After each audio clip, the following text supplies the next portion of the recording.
आज हम बताएंगे इंट्रोडक्शन टू अकाउंटेंसी। जब 11वीं क्लास के बाद, जब 10th के बाद हम क्या करते हैं, कुछ बच्चे जब 10th पास करते हैं, आफ्टर 10th क्लास के बाद क्या करते हैं, एक स्ट्रीम चुनते हैं। कोई कॉमर्स लेता है, कोई आर्ट्स लेता है, कोई कॉमर्स लेता है, कोई आर्ट्स लेता है, या फिर कोई साइंस लेता है।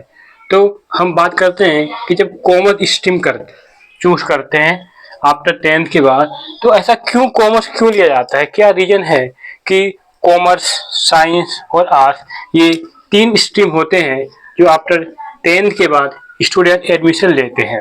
क्योंकि यहाँ पे एक लाइफ में एक जिस एरिया में आप जाना चाहते हैं, जिस फील्ड में आप जाना चाहते हैं, तो हम उनके लिए क्या करते हैं, एक स्ट्रीम बनाया गया है। कॉमर्स जो बैंकिंग सेक्टर में जाना चाहता है, एचआर सेक्टर में जाना चाहता है, जो बिजनेस में जाना चाहते हैं, वो क्या करते हैं, वो कॉमर्स चूज करते हैं। जो आईपीएस अफसर की तैयारी करते हैं, जो सरकारी जॉब की तैयारी करते हैं, वो किस में जाते हैं, वो आर्ट्स में जाते हैं। और जो डॉक्टर की तैयारी करते हैं, वो साइंस लेते हैं। तो कॉमर्स जो है काफी इजी लैंग्वेज है, और कॉमर्स को लेने के लिए एक अच्छा अकाउंटिंग करना बेहद जरूरी है। क्योंकि कॉमर्स में बिजनेस का हिसाब किताब रखा जाता है, चाहे वो किसी भी टाइप का बिजनेस हो। एक छोटा सा परचून की दुकान भी जो खोलता है, वो भी क्या करते हैं, वो बिजनेस करते हैं। इसलिए एक बिजनेस के अंदर क्या करते हैं, एक बिजनेस के अंदर क्या करते हैं, अकाउंटिंग करते हैं। बिजनेस में कहते हैं हम अकाउंटिंग करते हैं, मतलब हिसाब किताब करते हैं। क्योंकि हर कोई बिजनेसमैन ये चाहता है कि हमारे बिजनेस में कितना प्रॉफिट हुआ और कितना लॉस, और इस प्रॉफिट और लॉस को हम अकाउंटेंसी के थ्रू, जो हम अकाउंटिंग करते हैं, इसके थ्रू क्या करते हैं, हम लिखते हैं। बिजनेस का इसमें एक वर्ड आता है अकाउंट। अकाउंट जिसे हिंदी में कहते हैं लेखा जोखा रखना है, लेखांकन करना। इसका मतलब ये होता है कि हिसाब किताब रखना। हिसाब किताब रखना किसका, बिजनेस का। कि हर कोई बिजनेसमैन ये जानना चाहता है कि मेरे बिजनेस में प्रॉफिट हो रहा है या लॉस हो रहा है, मतलब लाभ हो रहा है या फिर हानि हो रहा है। तो इस आपको कैसे पता चलेगा कि बिजनेस में प्रॉफिट लॉस हो रहा है या प्रॉफिट हो रहा है, वो हम कब करेंगे, जब एक अकाउंटेंट जो कॉमर्स स्ट्रीम लिया हुआ है, जो है ये अकाउंटेंट है या सीए हैं, वो क्या कहते हैं, अकाउंटिंग को लिखते हैं। जो अकाउंटेंसी होता है वो सेल्स, पहले बिजनेस में क्या होता है, सेल्स, उसके बाद अकाउंटिंग का काम चालू होता है। मतलब पहले अगर एक बिजनेस में कोई भी सबसे मेन टॉपिक रखा जाता है, वो पहला टारगेट होता है सेल्स। ये सेल्स का मतलब होता है चाहे आप क्या बेच रहे हैं, गुड्स या फिर सर्विस। ठीक है, लाइफ में यही दो चीज परचेज करते हैं, गुड्स या सर्विस। तो इसमें इन्हीं को हम क्या करते हैं, सेल्स करते हैं, और कोई अदर पर्सन इसको परचेज करता है। तो बिजनेस के अंदर जब अकाउंटिंग का वर्ड आता है, ये काफी इजी और ये प्रैक्टिकल है। साइंस में याद करने पड़ते हैं फॉर्मूले, आर्ट्स में लेते हैं, इनकी हिस्ट्री के बारे में पता करते हैं कि हुमायूं के टाइम में क्या हुआ था, अकबर के टाइम में क्या हुआ था। बट जो कॉमर्स है ये काफी प्रैक्टिकल के बारे में बताता है। इसमें प्रैक्टिकल और थ्योरी दोनों साथ साथ चलते हैं। इसमें 20% क्या होता है, हमारा थ्योरी होता है, तो 80% क्या होता है, प्रैक्टिकल। और ये लाइफ में हर कोई करता है, चाहे वो कॉमर्स स्ट्रीम का हो, चाहे आर्ट्स का हो, चाहे साइंस का हो, वो कहीं न कहीं वो अकाउंटेंसी करता है। आप ये अलग बात है कि आफ्टर 10th के बाद ही अकाउंट पढ़ने को मिलता है, बट हर कोई जाने अनजाने में ऑलरेडी अकाउंट्स पहले से करते हुए आते हैं। जैसा कि फॉर एग्जांपल हम एक बच्चे का उदाहरण लेते हैं। एक बच्चा जब परचून की शॉप पे जाता है सॉरी, जब मिल्क की शॉप पे जाता है, तो क्या करता है, वो पैसा देता है और क्या लेता है, बिस्किट या चॉकलेट लेता है। तो वहां भी क्या होता है, वहां पे ट्रांजेक्शन होता है। मतलब एक बच्चे को ये पता है कि हम क्या करेंगे, अंकल जी को पैसा देंगे तब क्या मिलेगा हमें, चॉकलेट। जैसे बच्चा शॉप पे गया तो क्या करेगा, वो रुपीस देगा, तो वो 10 रुपीज देगा, उससे क्या क्या मिलेगा, मदर डेयरी का क्या मिलेगा, चॉकलेट मिलेगा। तो उन्हें भी ये पता है कि अगर हम पैसा देंगे तो क्या मिलेगा हमें उसके बदले? हमें सामान मिलेगा, चॉकलेट मिलेगा, बिस्किट मिलेगा। इसका मतलब क्या हुआ है कि इसी को बोलते हैं लेन देन। इसको क्या कहते हैं? लेन देन, ट्रांजेक्शन। मतलब बिजनेस में जो सेल्स होता है, यहाँ पे हमें हमेशा क्या होता है? ट्रांजेक्शन। मतलब एक चीज आप लेंगे तो उसके बदले आपको क्या मिलेगा? सामान मिलेगा। जैसे इस बच्चे ने क्या किया, रुपया दिया, पैसा दिया, तो क्या मिला?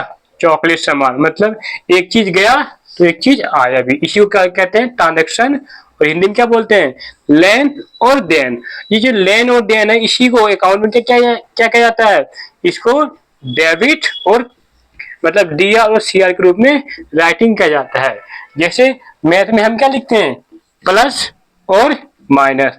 उसी प्रकार अकाउंटेंसी में अकाउंट को लिखने के लिए जो बिजनेसमैन अकाउंटेंट रखता है या सीए रखता है, ठीक है, या तो अकाउंटेंट रखेगा या फिर सीए रखेगा।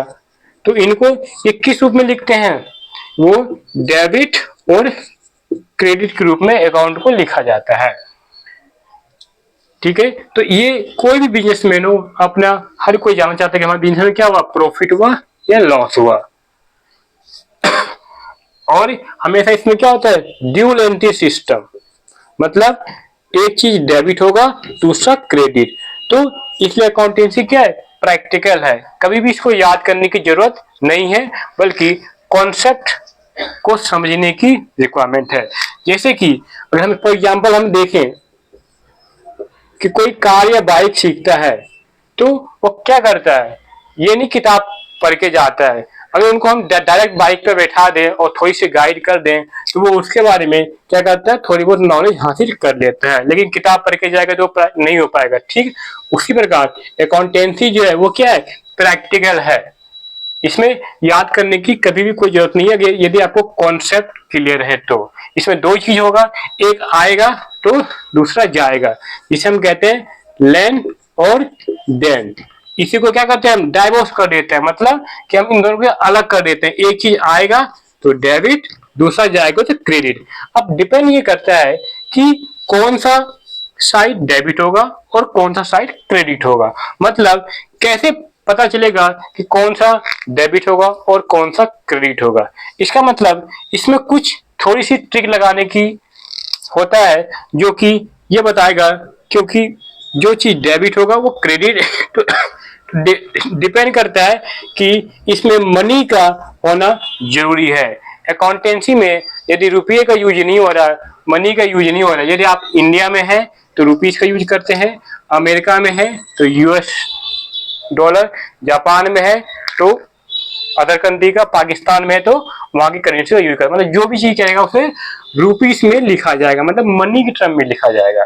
ये नहीं है कि आपने लिखा एक फ्रिज, तो फ्रिज तो लिखा जाएगा, लेकिन क्या है? एक वैल्यू लिखा जाएगा। जैसे फ्रिज 10,000 का है, आप किताबें परचेज करते हैं तो क्या लिखते हैं कि 200 की किताबें। मतलब अकाउंटेंसी का मतलब यही है कि जो मनी के रूप में कन्वर्ट किया जाए, उसकी चाहे आपको वैल्यू नहीं पता हो, फिर भी हम अंदाज क्या करते हैं? उसको, उसके वैल्यू को कोटेज करते हैं। अब बात करते हैं अकाउंटेंसी की डेफिनेशन क्या कहता है। इसकी परिभाषा क्या कहता है? परिभाषा ये कहता है कि अमेरिकन इंस्टीट्यूट ऑफ के हिसाब से कि accounting is the art of recording. क्या है? अकाउंटेंसी जो है एक आर्ट ऑफ रिकॉर्डिंग है। मतलब अकाउंटेंसी एक लिखने की कला है। ठीक है, accounting is the art of recording, classifying, summarising and in managing significant managing term of money, जो कि मनी के रूप में हो। पहला कंडीशन इसमें क्या है? मनी के रूप में। दूसरा क्या है? फाइनेंशियल नेचर का, मतलब वो पैसे के रूप में होना चाहिए, वित्तीय लेन देन होना चाहिए। ठीक है, और क्या? Systematic record. अब यहाँ पे इसलिए हमने मैं पहले कहा था कि अकाउंटेंसी को याद करने की जरूरत नहीं, क्या वो सिस्टमेटिक चलता है, ये नहीं कि वन टाइम होता है। आपको एक चीज बताते हैं कि एक दो वर्ड होता है, एक होता है इवेंट, इवेंट, और एक क्या होता है? प्रक्रिया, PROCE वो भी क्या? सिस्टमेटिक। तो इवेंट वन टाइम होता है, लेकिन अकाउंटेंसी जो है एक सिस्टम में चलता है। पहले सेल्स होगा, फिर परचेज होगा, फिर पेमेंट होगा, फिर रिसीव होगा।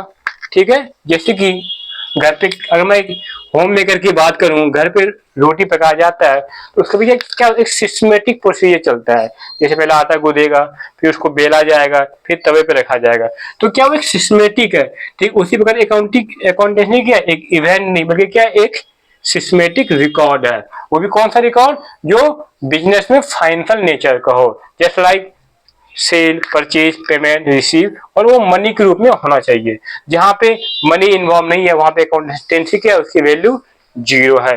इसलिए कहा गया है कि accounting is the art of recording, classifying and summarising in a significant manner in term of money transaction and event which are in a part of at least of the financial character and independent the क्या था इसका output आता है। मतलब कि इसमें जब business के अंदर अकाउंटेंसी के एक एक ट्रांजेक्शन को लिखा जाता है तो उसे क्या एक आउटपुट आता है। आउटपुट का मतलब ये हुआ कि क्या ये तो प्रॉफिट आएगा या फिर लॉसेस आएगा, मतलब ये तो लाभ होगा बिजनेस को या फिर हानि होगा। और एक ही बात कि अकाउंट में बिजनेस और मालिक क्या होते हैं, सेपरेट होते हैं, मतलब अलग अलग। मैं फॉर एग्जांपल समझाऊं कि मिस्टर एक्स है, ठीक है, ये क्या है, ये नेचुरल पर्सन है, ठीक, और एक मिस्टर वाई है। इन्होंने क्या किया, इन्होंने एक शॉप खोल दिया, मतलब मिस्टर एक्स जो है ये नेचुरल है और इन्होंने दुकान का नाम क्या रखा, मिस्टर वाई। तो कॉमर्स के नजरों में क्या है, मिस्टर एक्स अलग है और मिस्टर वाई क्या है, अलग है। क्योंकि कॉमर्स कहता है जो नेचुरल पर्सन है उनको भी क्या मानो, पर्सन मानो, और जो आर्टिफिशियल पर्सन उनको भी क्या मानो, पर्सन मानो। वो अलग बात है कि कोई सजीव है और कोई निर्जीव है। मिस्टर एक्स क्या करता है, बिजनेस क्या करता है, उसमें 4 लाख रुपए क्या गई है, पैसे। तो बिजनेस के नजरों में क्या हो गया, वो कैपिटल हो गया, इसे हम क्या बोलते हैं, कैपिटल। तो यहीं से हमारा अकाउंटेंसी जो वर्ड है, जो टर्म है, जो अकाउंट को लिखा जाएगा वो यहीं से स्टार्ट होता है। कि कोई भी बिजनेसमैन जब बिजनेस स्टार्ट करता है तो उसमें क्या लगाता है, पहले पूंजी लगाता है, जिसे हम कॉमर्स की लैंग्वेज में क्या बोलते हैं, कैपिटल। चाहे आप एक छोटी सी चाय की दुकान खोलो, चाहे कार का शोरूम खोलो, उसमें सिर्फ पहला इन्वेस्ट होगा, इन्वेस्ट बाय ऑनर, मतलब जो बिजनेस का मालिक है वो बिजनेस में क्या लगाता है, वो लगाता है कैपिटल, उसे क्या बोलते हैं, पूंजी। तो अकाउंट में 3 चीजें आएंगे, कैपिटल प्लस लायबिलिटी तो क्या होता है, एसेट। मतलब कि बिजनेसमैन क्या करता है, बिजनेस में पैसा लगाता है, ये तो खुद का पैसा लगाता है, ये क्या था, बाहर से लोन लेता है। तो C for capital, L for liability, और इन दोनों को अगर मिला दें क्या होता है, इन दोनों का मिला के एसेट्स बन जाता है। इट मीन्स कि एक बिजनेस के अंदर कितनी उसकी खुद की एसेट है वो डिपेंड करता है कितने मालिक ने कैपिटल लगाया और कितने क्या क्या है, लायबिलिटी है। इनको क्या बोलेंगे, एसेट। तो यहाँ पे C capital plus liability equal to asset, और इसी को क्या बोलेंगे हम, कैपिटल इम्प्लॉयड। और हम अभी तो बेसिक है तो हम बात करेंगे कि 11th में जब सिस्टमेटिक अकाउंट्स को लिखा जाता है, मतलब पहले क्या होता है, इवेंट होता है। इवेंट मीन पहले क्या होगा, जनरल, फिर लेजर, फिर ट्रायल बैलेंस, फिर क्या बनेगा, फाइनल अकाउंट, फिर क्या बनेगा, प्रॉफिट और लॉस अकाउंट। और उसी को हम क्या बोलते हैं, प्रॉफिट एज लॉस अकाउंट को क्या बोलते हैं, इनकम स्टेटमेंट। अगर हम कंपनी की बात करें, कंपनी में प्रॉफिट और लॉस क्या बोलते हैं, इनकम स्टेटमेंट बोला जाता है।